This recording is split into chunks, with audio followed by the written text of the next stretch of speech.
5 years. Wow. I'm sure everybody who clicked this video is starting to feel their age. The year was 1999. Capcom released Resident Evil 3 Nemesis. The game wasn't without criticism, but it was loved by many fans for a number of reasons. Those being the exploration, the mechanics, the enemies, the characters, the story. Some even loved it for the action, even though it was also criticized for that too. And of course, it was loved for the greatest stalker in any Resident Evil game, Nemesis. In 2019, Capcom released a remake of Resident Evil 2, ushering in the great remake era for games. The game was loved by both fans and critics and ended up selling 5.8 million copies in just the first year, and it later became the best-selling Resident Evil game. But Capcom wasn't just planning to release a remake of that game, so that same year they announced the remake of the third game. And the next year, April 3rd, 2020, Capcom released Resident Evil 3 Remake. And well, reviews were mixed. Some believed the game was absolutely garbage, taking everything that was good about the original and burning it. Some thought the game was pretty good, saying the combat was fun and the story and voice acting were good.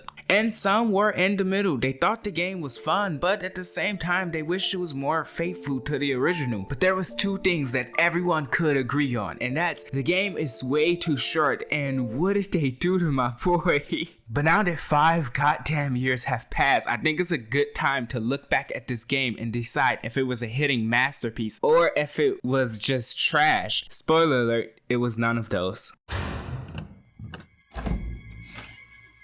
The game started in Jill's apartment in first person, and automatically you can see just how good this game looks. The RE engine is really great at retrieving near photorealistic graphics, and 5 years later this game still looks amazing. Personally, I love this section in Jill's apartment because you can understand so much from Remake Jill. After the nightmare, you're able to read all of these files, and you're able to see that even though she has trauma from the Spencer Mansion, she still wants to bring Umbrella to justice. As you explore the apartment, you soon receive a call from Brad Vickers warning Jill to get out of the apartment. Then Nemesis attack. When this game first released, I loved this opening scene just like many other people, but now looking back at this, I honestly think that it was just a bit too much. I think the scene of Jill crashing Nemesis with a car and Carlos' introduction is really cool, but at the same time they're just not needed, especially the scene where Nemesis shoots the helicopter. I know what they were trying to do, but it doesn't hit the same like in the original. I would have liked this opening scene even more if Nemesis didn't show up after Jill left her apartment building and only later showing up again while Jill is exploring the city. But the biggest problem with this opening scene is in the original game this area was kinda explorable, but in this game it's basically a walking cutscene. And the thing that makes it even worse is that you can't come back to this area. Also, Brad is the MVP of the opening scene. After Carlos' introduction, you should immediately notice something else.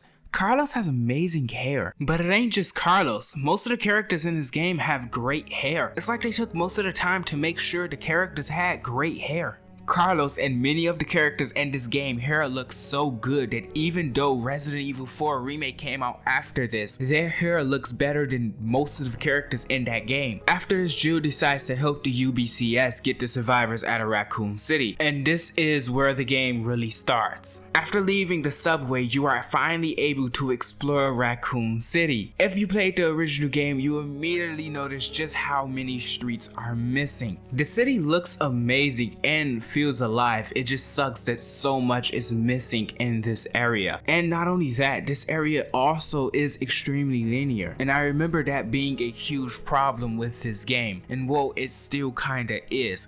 Now, this game being linear isn't really that big of a problem if it wasn't a remake. Remember, one of the reasons why Resident Evil 3 Nemesis was loved was because of the exploration. In fact, Resident Evil 3 Nemesis focused a lot on exploration. So to not have that is like not having one of the foundational pieces of Resident Evil 3 Nemesis. Anyway, it shouldn't take most players no more than 20 minutes to see everything this area has to offer. The zombies in this game are a lot more aggressive than they were in Resident Evil 2 Remake, but at the same time they are a little weaker, and thanks to the new dodge mechanic, it's really easy to just run away from them. It may sound like that's a problem, but that's not really a problem, since most enemy encounters are designed for you to run away. Also, the dodge mechanic, which is more refined in this game compared to the one in the original game, is extremely fun, and being able to perfectly dodge an enemy will never get old.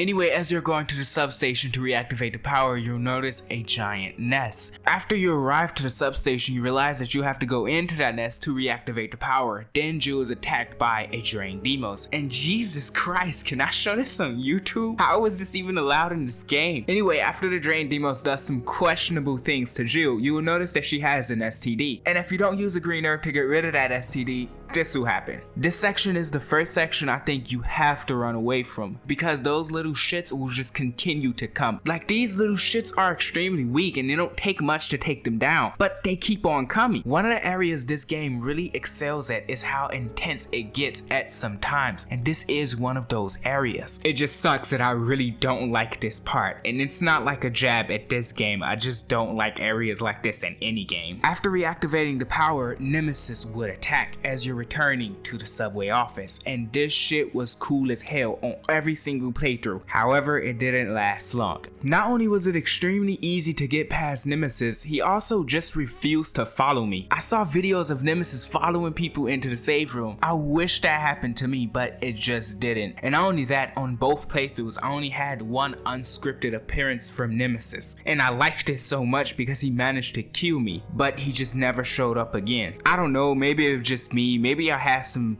type of spray Nemesis didn't like, I don't know. After planning the route, you start heading to the subway station. Then you notice Nemesis doing something to a zombie. Then it turns into a NEA parasite zombie. Are some of the most unique looking enemies in Resident Evil, and they add so much color to this game. That's another thing this game really has. It's extremely colorful, a lot more colorful than you would think, especially during the raccoon section, and these enemies add a lot more color to that. My thoughts on the NEA parasite zombies hasn't really changed much. I thought they were really cool, and I still think they are a really cool addition to this game. Coming back to this game, I noticed something. This game has a lot of similarities with Resident Evil 4. From its linear design to these parasitic enemies that replace the head. I don't know, maybe I'm just noticing stuff that ain't really there, but it really does feel like the development team were influenced more by Resident Evil 4 than they were by Resident Evil 3 Nemesis. Anyway, when I was replaying this game, I didn't know how the hell I was going to get past Nemesis in this section. Then I remembered that Nemesis is allergic to grenades, and well, that where it ended right there. One grenade and he went down.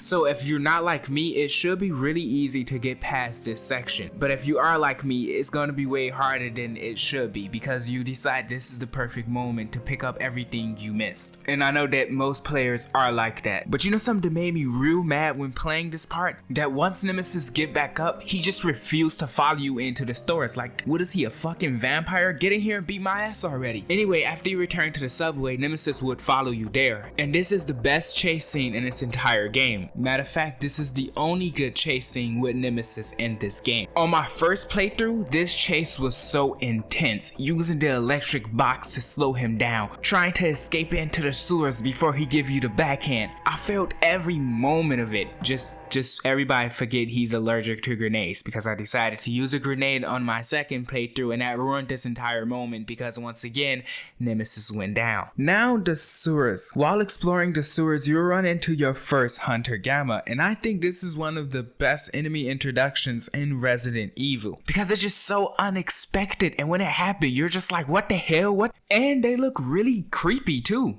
However, the Hunter Gamma are a little easy to beat. They aren't so easy to beat to the point where they're forgettable, but they don't feel as threatening as they should, especially once you figure out how to beat them, and it's not that hard to figure that out. The sewers as a location is kind of boring. There isn't much here that's interesting, and even though the Hunter Gamma are an interesting enemy, there's like 5 of them in this area, and there are no other types of enemies here. So as a level, the sewers in this game is extremely boring. After you escape the sewers, Nemesis appears again. Probably the worst cutscene involving Nemesis, because Nemesis just turned into one of those bad cartoon villains. You have her, kill her. Anyway, Nemesis with the flamethrower had the potential to be the best chase scene in this entire game if Nemesis was actually chasing you. He's just walking around waiting for you to get to the first boss fight. And speaking of the first boss fight, let's get into that. The first boss fight is definitely the weakest boss fight out of all of the boss fights, but I'm not saying that it ain't fun, because boss fights is definitely where this game shines. At the beginning of the first boss fight, Nemesis is kind of passive, he's just sitting back trying to burn you. But after you shoot or stab his tank a few times, Nemesis does become a lot more aggressive, and he has a lot of cool attacks. But for me, the boss fight definitely picks up after you destroy Nemesis' tank. He is closing the distance most of the time, and dodging his attacks becomes a lot more fun. And whenever I was able to pull off a perfect dodge, I felt like a badass.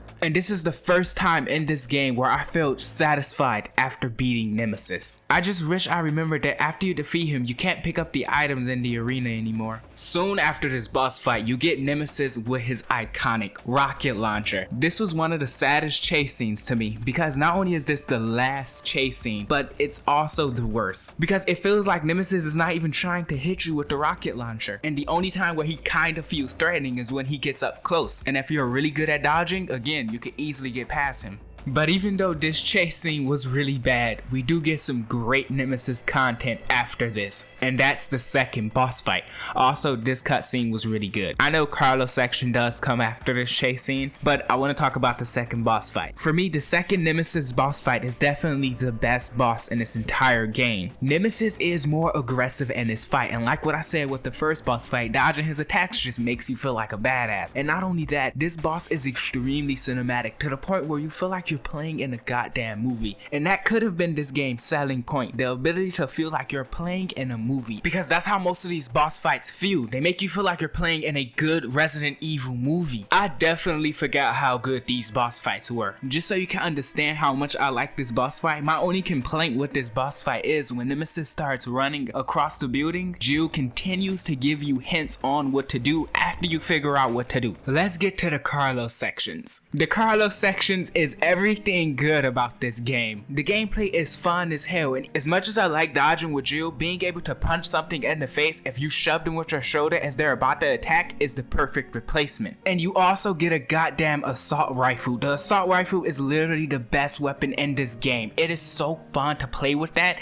That thing basically destroys every zombie. Almost nothing feels like a threat. Here I said almost nothing. That one liquor in the police department is a different. That thing absorbs your bullets. I wish this game brought in more liquors, and I wish the police department section was a little longer. The police department is just way too short. It should take most people like 20 minutes at the most to finish this entire section. It would have been really cool if we were able to explore the police department just a bit more before Leon and Claire. And something that could have made the police station one of the best sections if you would have had an encounter with Nemesis. It wouldn't have made too much sense, but I'm sure everybody would have loved it. That one liquor isn't the only thing that feels like a threat. The other thing is Hunter Beta. Speaking of Hunter Beta, let's get to the hospital section. The hospital, in my opinion, is the best location in this entire game. The atmosphere there is something else. At the hospital, it actually started feeling like a horror game, even though you're playing with Carlos, who has the assault rifle. And like I said, the Hunter Beta are something to fear with playing with Carlos. Sure, the assault rifle blows through zombies like they're nothing, but the Hunter Beta, it takes so much goddamn ammo, to the point you actually start getting worried, like, should I be using this on these things? Sure, you get a pistol with Carlos, but who the hell uses that? And the only thing that's good for is when you want to shoot a zombie to make sure it's dead. You can't even use it against Hunter Beta. Like, I'm sure everyone remembered that a pistol does not work on those things. And the hospital is also one of those areas where it gets extremely intense. And again, you're playing with Carlos, who has a goddamn assault rifle. As much as I like the hospital section, I have to admit, it does end in one of the worst ways possible. Protect Jill. Like, just don't do it again, Capcom. Please, stop doing these sections. These cabin type sections are annoying as shit. And I know some people like the cabin in Resident Evil 4, but it's annoying as shit there. The only game where I found it just a little more tolerable was Resident Evil 4 Remake. But in every game, these sections are so annoying. But now looking back at this section 5 years later, I feel like this strengthens my belief that the developers of Resident Evil 3 Remake were more inspired by Resident Evil 4 than the actual game they were supposed to be remaking. After you switch back to Jill, you can go to the hospital and pick up everything you missed with Carlos. The atmosphere at the hospital is still there, but the Hunter Beta just don't feel as threatening since the shotgun basically destroys them. While you heading to the nest, Tyrell would appear, and he and Jill would start going together to find a vaccine. Then Nemesis would kill Tyrell. When I first played this game and I saw this scene, I was like, holy shit, is Nemesis gonna stalk us in this form? If they would have did that, Nemesis in this game would have gained so many points that he lost. Sure, I know it would be really hard for the development team to do that. They would have to remodel the entire nest too to make it even possible, because there is no way something that big will be able to fit in there. And that's probably asking just a bit too much from the RE engine. But if there was the smallest possibility that they could do it, I feel like they should have did it. Okay, the nest. The nest has the same problems that most of the areas in this game have. It's short-lived and puzzles just don't exist. That is not a goddamn puzzle. Also, the paleheads are a great addition to this area because they push that runaway the enemy encounters have. Sure, you can kill them, but once you figure out how to, you don't want to. Because if most players don't have acid rounds, they're gonna save their magma ammo for bosses. Also, the hallway where you can see where hunters and tyrants are created is a great addition to this section, especially because I just made a Nemesis video. And I don't know, after making that video, seeing this just made it even cooler. After creating the vaccine, you head into the third boss fight, and this boss fight is basically the same as the second boss fight. And this is kind of proof to me that this game was sort of rushed, but it's not like this boss fight is bad, because again, the second boss fight was a great boss fight, so this boss fight is also really good. And it's also not like Nemesis is completely the same. He does have some new moves, and they also added zombies, but the ads kind of made it a worse boss fight, because the zombies are mostly just there for decorations, and out of nowhere they aren't decoration anymore. Anyway, after you defeat Nemesis for the third time, you get to the fourth and final boss fight, and all I have to say is one thing: this boss is absolute cinema. The intro to this boss is something else. This is one of the best intros to a boss in any game, and holy shit is this boss cinematic as hell. Like, I did not remember it being this goddamn cinematic. If the second and third boss fight have you feel like you're playing in a movie, this one has you feel like you're playing in a blockbuster film. I would argue that this is the most cinematic boss fight in Resident Evil. And not only is it cinematic as shit, the soundtrack is amazing. Like, listen to this.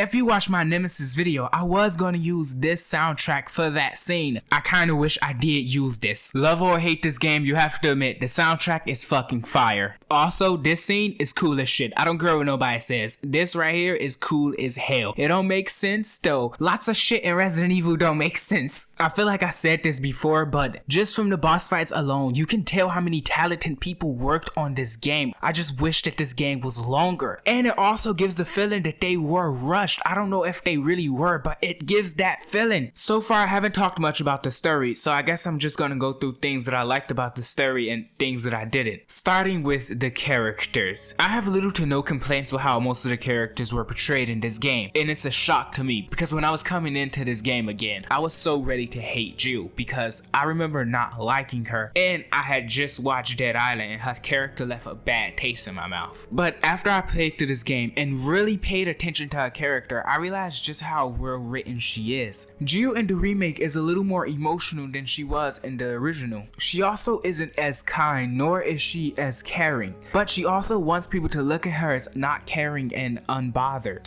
But if you played the game, you should know that's not true, because we get to see that Jill is caring, and also Jill is bothered by the events that are happening around her. We can see that through her nightmares. Remake Jill also has a strong sense of justice. This was carried from original Jill. But as much as I like Remake Jill, I do have to admit that she does have a few problems. One of the problems being, of course, she curses. Now, a character cursing is not really a problem. The problem is the reason. She cursed in a way to make her seem more badass. And honestly, it just feels like forced badassery, and there's too much forced badassery. Like, sometimes she says things that doesn't hit like the writers wanted them to. For an example, this. You think I don't know how to fuck you up?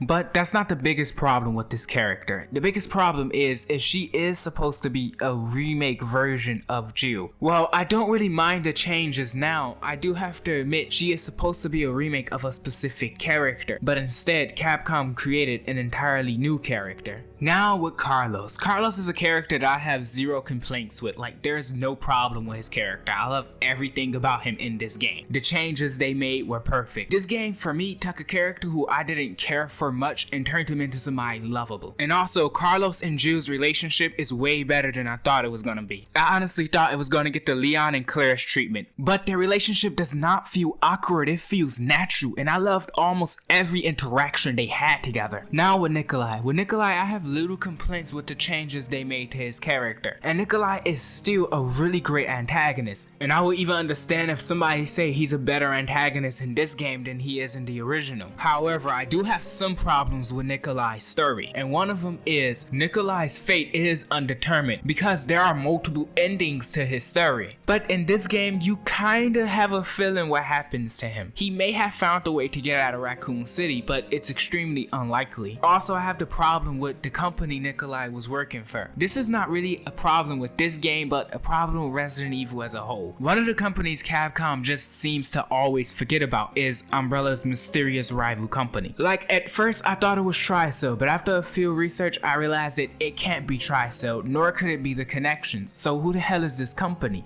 And with Nikolai, now he's working for another mysterious Umbrella rival company. So is it the same company or is it a different company? But it is implied that it's a different company. And the main issue with this is we probably will never get the answer to any of these questions. So yeah, my biggest problem with Nikolai in this game is they added another question that may never be answered. And even the supporting characters feel so alive in this game, like Brad. He only existed to introduce Nemesis in the original game, but in this game he really does feel like his own person. Mikhail was great in the original and is great in the remake. And now Tyrell, I didn't even remember him being in the original game. Sure, his role isn't too important in the remake like most of the supporting characters, but Tyrell does get a way bigger role in this game than the original. One of the things that I hate about this game story-wise is that they cut out the multiple endings. That kinda killed replay value. My other problem with the story, Nemesis' presence isn't filled throughout most of the game. Nemesis' presence gameplay-wise is very weak after his introduction,